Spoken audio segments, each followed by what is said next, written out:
Hey y'all, this is AL Thick Madame. You see the title, so let's get into it. Y'all, the episode started out with Hattie being in the office alone somehow with Ida B. So I'm like, how is this possible?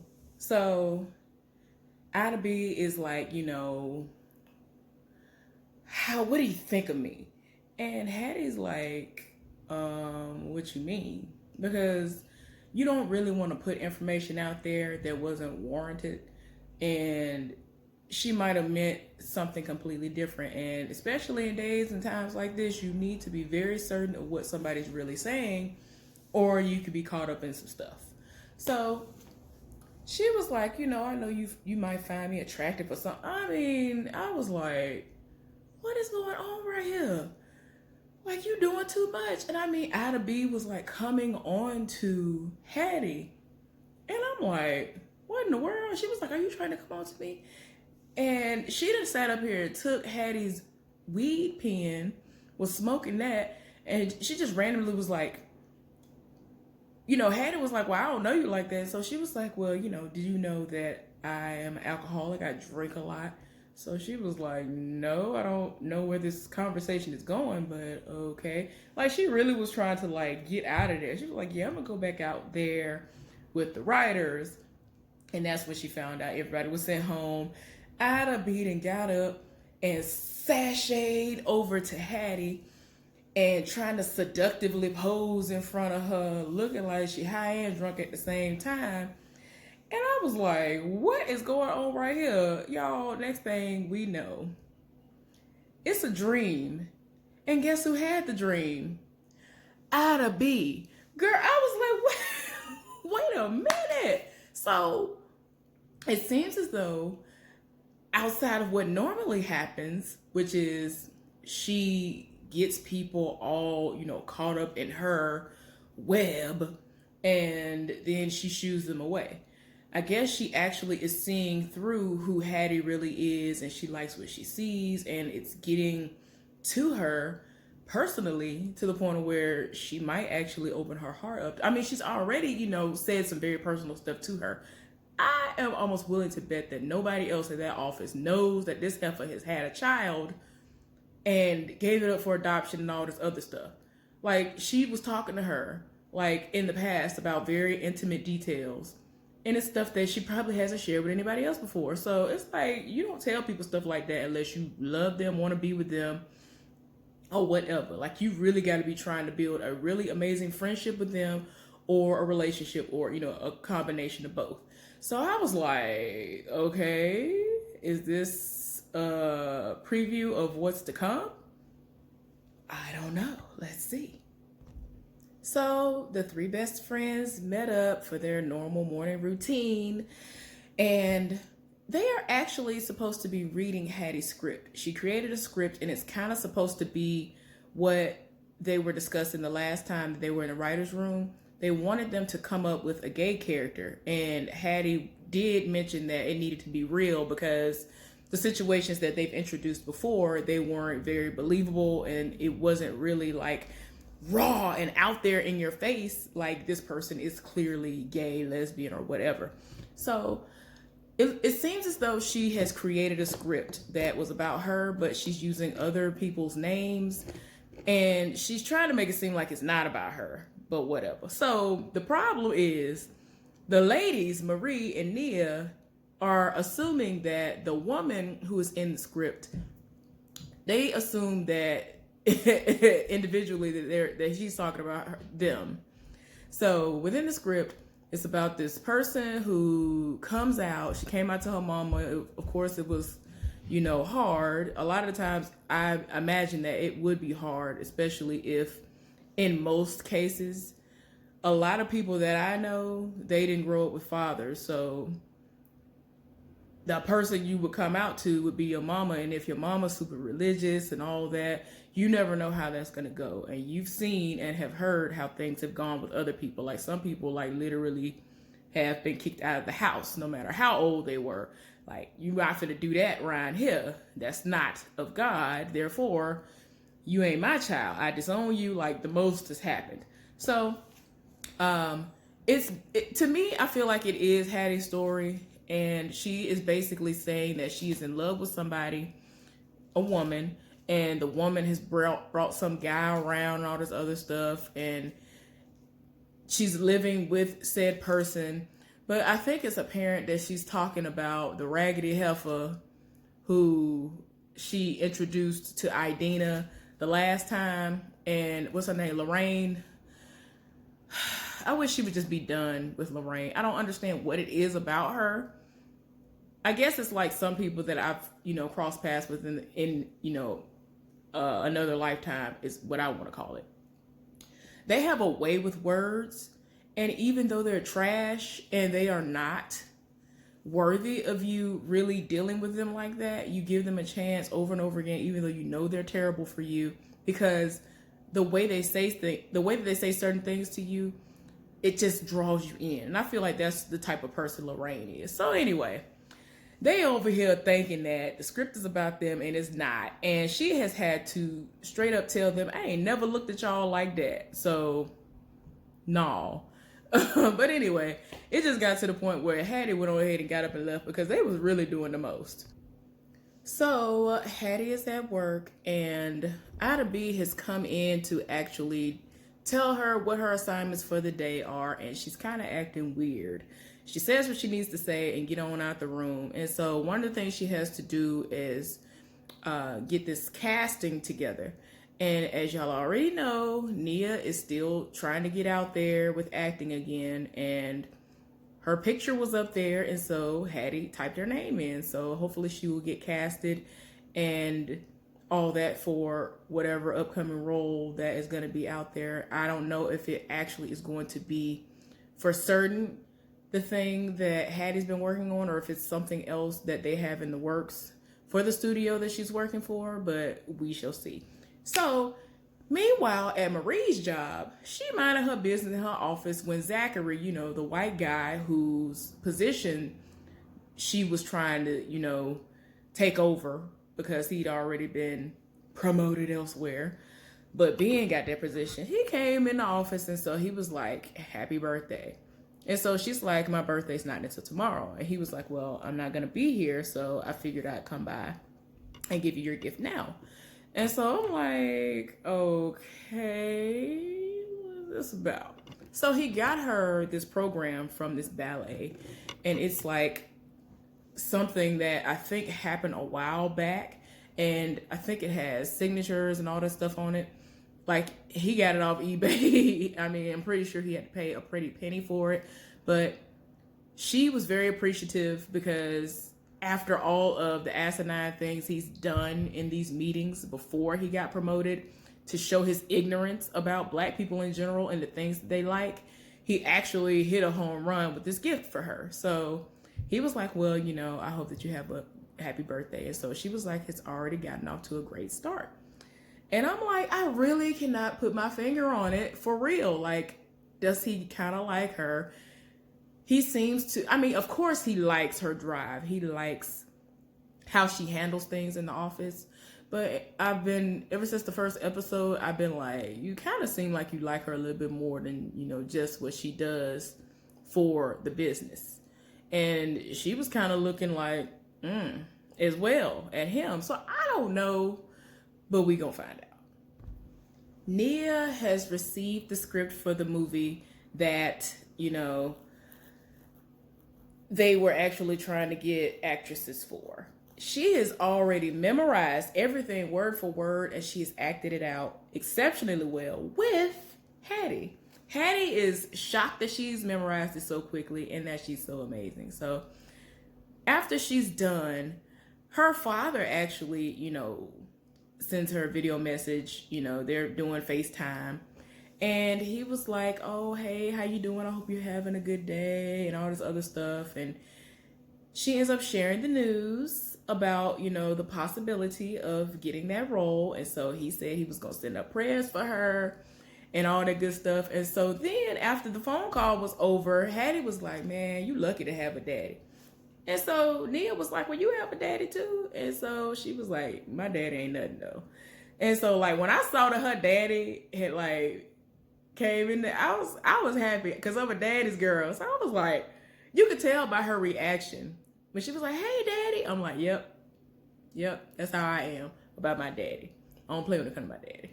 But anyway, it's sad that people, it really is sad to me that people don't have, so many people don't have fathers. Like, these people have provided what helped to create them, but they aren't in their lives. That is something that has always disturbed me, and I don't understand for the life of me how you can create something and not be a part of it for whatever reason. And I don't know if Hattie's daddy just wasn't there, or if he was just like, I don't want nothing to do with you or your mama because of what you got going on, and I didn't want your mama no more. Meaning, Hattie is a gay black woman living in America. I don't know. I don't know what that is. And I don't know if we'll ever get the backstory, but yeah. I've always thought that was very disheartening. And I really hate it for anybody who is out here and they have never had an amazing father-daughter, father-son relationship. Y'all, tell me why they've done the auditions. Nia is actually doing her audition and they've changed the script on her.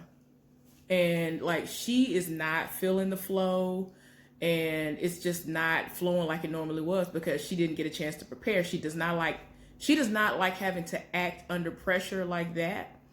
And I get it, you're gonna have to do that, but it's not like a situation where they just kind of tweaked it. Like, I think it's completely different. So anyway, she let them know that, this isn't what she prepared for. This is not what she received and all that, and wanted to know if she could start over. Ida B said, sure. So Ida B was like, you know what? Yeah, you can start over, but, do you have something prepared? Like, do you have a monologue or something? And so she was like, I'm West African, West Indian. Of course I do.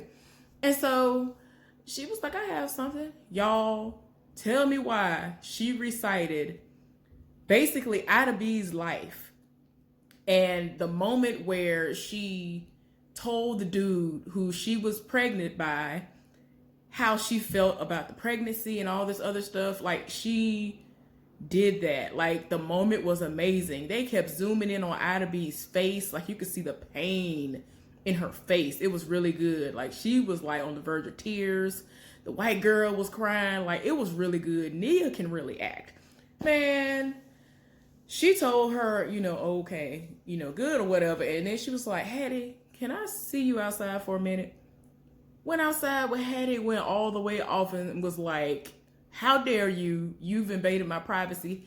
Hattie tried to explain and was like, look, I just felt like your story needed to be heard. And it's such a beautiful story. And it's just something that needs to be out there. She didn't want to hear that. And she politely told her to go to her desk and gather up all her things and get out. And she don't never want to see her face again. I said, no, why? No, like, Nia set it off. I get it, but dang, man. I feel like Hattie's potential. I feel like she should have just been like, you know what? I'm going to put you on or whatever suspension or something like that. Like, don't just completely axe her, man. They ended up showing her packing up her desk, saying goodbye to everybody. And then she ends up going to the coffee shop that she normally goes to. And she went to go see Idina. And I'm like, okay, is she going to actually act like she see what it is yet or not? No, she tried to roll up on Idina to my son. I just want to let you know that I'm sorry. I apologize for the way that I acted the other day. And hopefully you'll accept my apology. And I just want to know, if we can, link up from time to time because you're a really cool person. And so Idina, man, she set it off and was like, that's cool and all, but I have enough friends and I like women just like you like women. So what you talking about? And so she was like, man, we're the same. Hattie kept trying to say to her that she was the same and, we the same. Like, what you talking about? So she was like, we're not the same, in a sense. Like, yeah, we are both gay women, but I like women and you like women. And so she was like, yeah, but, we're the same. And so Idina was like, look, I love all women. Like, she broke it down and was like, for real. She included transgender women. She said Asian. She was just like all of them. I don't care what they look like. I don't care what is going on. As long as they are identifying as a woman, I like it. So, I mean, she really set it off. And she was like, you don't know what type of person I am behind closed doors. You know what I'm saying? You don't know if you're going to get dominant me. You don't know what you're going to get. And Hattie really kept trying to throw stuff out at her like, you know, we can be together. You're aggressive. You're whatever. We're the same, whatever. She was like, you don't know how I really would be. And basically, she was like, look, I got enough friends. And went back to what she was doing. I said, oh, Lord. Idina is not here for that. Idina has wanted her from the day she walked in that place. So ain't nobody trying to be your friend. And I think Idina might have been put in the friend zone one too many times. And this time she was just like, nah, I'm not settling for less. So we have arrived at Marie's elegant birthday party. We actually end up meeting Chuck's mother and father, who are, as you will know them by their real names, Rick Fox and I think Vanessa Williams with the green eyes. Because, you know, there are quite a few Vanessas out there, and the Callaways, the Williams and all that. Some of them are singers, some of them are actresses, some of them do both and all that. But yeah, y'all know who I'm talking about when I say that. So they are playing Chuck's parents. That's Marie's boyfriend. Y'all, tell me why Marie's mama done rolled up out of the bushes. I'm like, girl, why? Why are you here? And Marie is obviously upset. Her mother is trash. Her mother has not been there. Her mother is an gambling addict. She really does have a really bad gambling problem. The thievery, all that stuff, it's bad. So before she made her grand entrance, Chuck's parents had given Marie this birthday gift, and it was a Chanel bag. And she was like, whoa, this is too much. And they were looking like, no, you're like the daughter we never had. Like, they live for her. Y'all, so like I said, her mama rolled up, and I'm like, girl, why? Why are you here? So they had to make room for her. People eventually did their speeches. And instead of the people who have been in her life being the only ones making speeches, she had the audacity to get up before Chuck's daddy was about to get up and was like, you know I have not been a great mother and all this other stuff, but I love you. And I like trying to make this grand speech like she really doing something. And she stood up trying to cheers.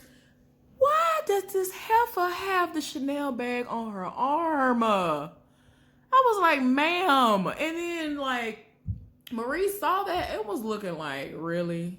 And it's like, she couldn't make a scene, so she ain't say nothing about it, y'all. So anyway, Hattie, you know, when she did her speech, that's when she actually announced that she lost her job and that she's going to need a little while longer to live on her and Chuck's couch. Nia made her speech, and, you know, she was talking about when they first met in college, and, you know, everybody made these heartfelt speeches, but, you know, Marie's mama did the most. Y'all, Chuck did what he did before when it was it Nia's birthday? I guess it was Nia's birthday, unless they trying to make it seem like a complete year passed. It was either Nia's birthday or it was Marie's birthday again. But one of the episodes earlier on, they had a birthday gathering, and no, it was Nia, I'm sorry. And Chuck was singing, and I was like, he really could have kept this. I don't know what's going on here. Y'all, he came out singing that All of Me song, that John Legend song. People have sung that to death. I've heard it played to death. I do not like that song. Now, there are certain songs I used to live for, and then people got a hold of it, and they played it to death, and I don't like it anymore. So that's one of them. Y'all, anyway, he sung that song to her. He had a cake that was made to look like a big Tiffany's box, and he actually proposed to her. And she took a moment, thought about it, and she said yes. And I was thinking that she was going to have some sense and say no. But, you know, because she really is trying to understand, is he attracted to men or not? Like, what is going on here? She done said yes. I'm like, girl, why? Some people came up to Marie and was like, we need to settle the check. And so she was like, you know, that's okay. We got this. I'm going to get my fiance to settle this. Let me get his card. my fiance's car. Like, she kept saying fiance because she likes the way it rolls off her tongue, apparently. So she went in his coat pocket. At first, when she was going in the coat pocket, I was like, please tell me her mama did not raid these people's coat pockets. But she went in the wallet, got the card, and paid him or whatever. So she's still going through his wallet, and she sees the business card that the mail waiter ended up giving him, and she was having those memories again, just flashing back to the moments where all these random men were talking to him, and it looked suspect. I don't know if he's using her as a beard. Like, it's weird. She don't know if she's being used as a beard. And I'm like, girl, you over here having doubts, yet you just sat up here and agreed to marry him. What is wrong with you? Who does this? But anyway, y'all, excuse me. Y'all, I get choked like that all the time. In all seriousness, I get choked like easily for no reason all the time. And I'm not taking it out. So anyway, I don't have that. So don't even try it. I know somebody's going to try to say that. Y'all, so Marie was there and, mulling over and looking over because he actually was sitting down talking to some woman. Looked like it might have been a networking situation, but she was still going back in her mind about all this stuff. And then Hattie came up behind her and was asking her, are you really happy? And so she was like, why would you ask me that? She was like, she kind of was looking at her like, girl, you know why I'm asking that. If I got to ask you that, you already know. So they kind of had some words with one another. And Hattie and her feelings, because she was like, how dare you try to roll up on me and give me, you of all people, try to roll up on me and give me dating advice. So after she read Hattie went on ahead and left. She was in her feelings. She's had a terrible day and got fired from a job she was doing well at. Idina ain't trying to be friends or nothing with her. Like, she ain't here for nothing. So she's walking with her head hung low, with her hands in her pocket, upset, sad, feeling like the world is on her shoulders. And out of nowhere, Ida B appears, rolls up on her. She's looking confused like, well, what is she doing here? And she proceeds to kiss her. That is how the episode ended. I was like, what in the world? This is what we do. All right. But anyway, y'all, I've been enjoying this show. Hopefully y'all have been enjoying it too. And I thought it was perfect that they ended up actually putting Ari Lennox's song in it at the end. It's a song I had ever since it first came out. It's called Bound. It's a very beautiful song. Because I heard the melody because they didn't have the words or anything initially. And I heard the little instruments come in. I said, that's Ari Lennox Bound. So, yeah. I'm glad that people are finally giving her her due. She's been everything for over 10 years. I have been on her music since before she became a thing. And I am so glad that I have known of her greatness since before now. A lot of people are just now getting on the train. I've been there. I've been there since Cascade, honey. And Cascade had been out for like,